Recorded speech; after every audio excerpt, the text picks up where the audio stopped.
hopefully that's not blurry because I started with my hand in front of it.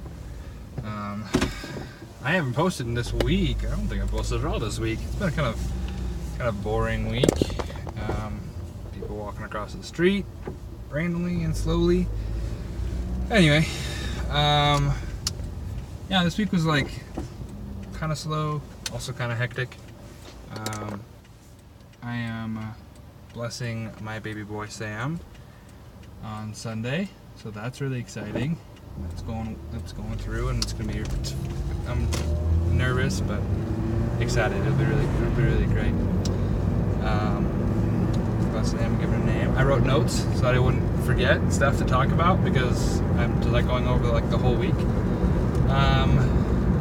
Yeah. Like not a ton happened, but some cool stuff. We had a cat in that was named Puppets, and that was really cool. But like the stuff that happened, but like the cat was insane. So it's just your standard like puncture abscessed wound that needed to be cut, sewed up, and drained. And so we were doing that. Everything was going well. And then we put the cat in the carrier, in the kennel, because we knew it was a crazy cat. We put the cat in the carrier with a cone on, and it lost its mind. I had never seen a cat go so crazy. It went like this with its cone and just thrashed and thrashed and thrashed and thrashed. It was crazy. So that was fun and interesting. We had deciduous teeth, which is like, I don't know if you've ever seen this happen. It happens to sometimes people too, but it's common in dogs where like the baby teeth will come in, and then when the adult teeth come in, they'll just push the baby teeth to the side and not like pop out the baby teeth, and so the baby teeth never fall out.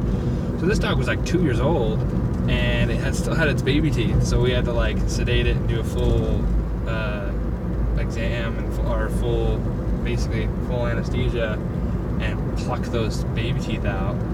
And yeah, because if we didn't have anesthesia, like that would have been really painful. So that was interesting.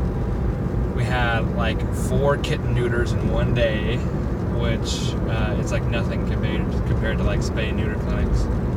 But yeah, it was crazy. They were just like one after the other, and we just use what's called kitty magic. So it's a mixture of ketamine. I think it's ketamine.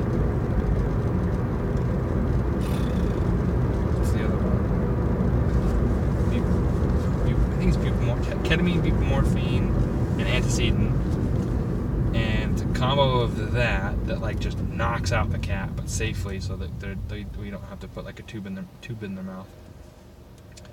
And so when they're knocked out, we literally just like flip them, shave their nuts, and he just does it with like regular gloves on, and he makes a little incision, pops it out, goes pop pop. I think I've talked about this before.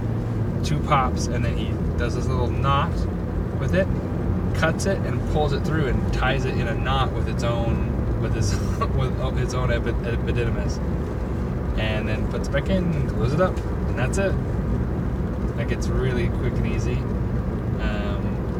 He doesn't charge very much for it, for like, especially if it's like a rescue cat. He doesn't charge very much for it, which is crazy. We had a bunch of those. We had a cat that come in with a huge mass in its mouth, and we ended up having to take that out. It surprises me. The owners were not happy that they had to pay for it, but it surprises me how little some people want to spend.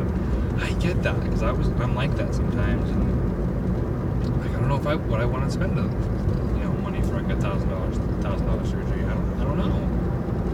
It's a lot of money. It depends on. It would depend on the outcome. If it was like one surgery, quick fix, and then they're back to good for with no health problems, I'd probably do that. But if it was like a $4,000 surgery and there's no guarantees that we're gonna make a full recovery, and like if my dog was really old anyways, like I'd have a hard time doing that surgery. So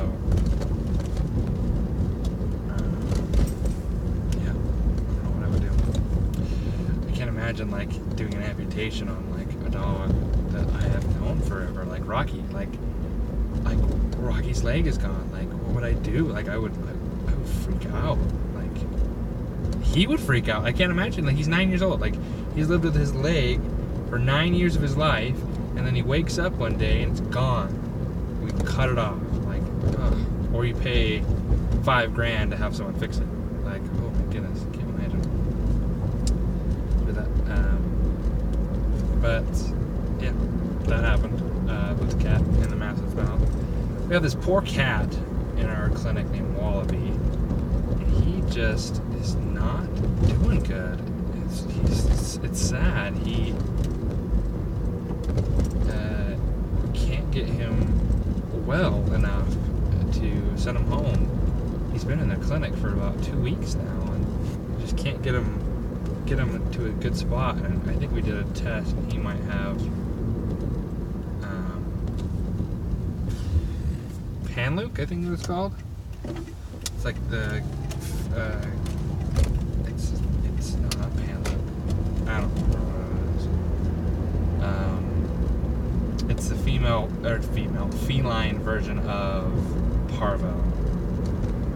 So yeah, he might have that. And that's what's causing his immune system to go haywire, because he just will not heal. Like he's got a whole lot of butt issues.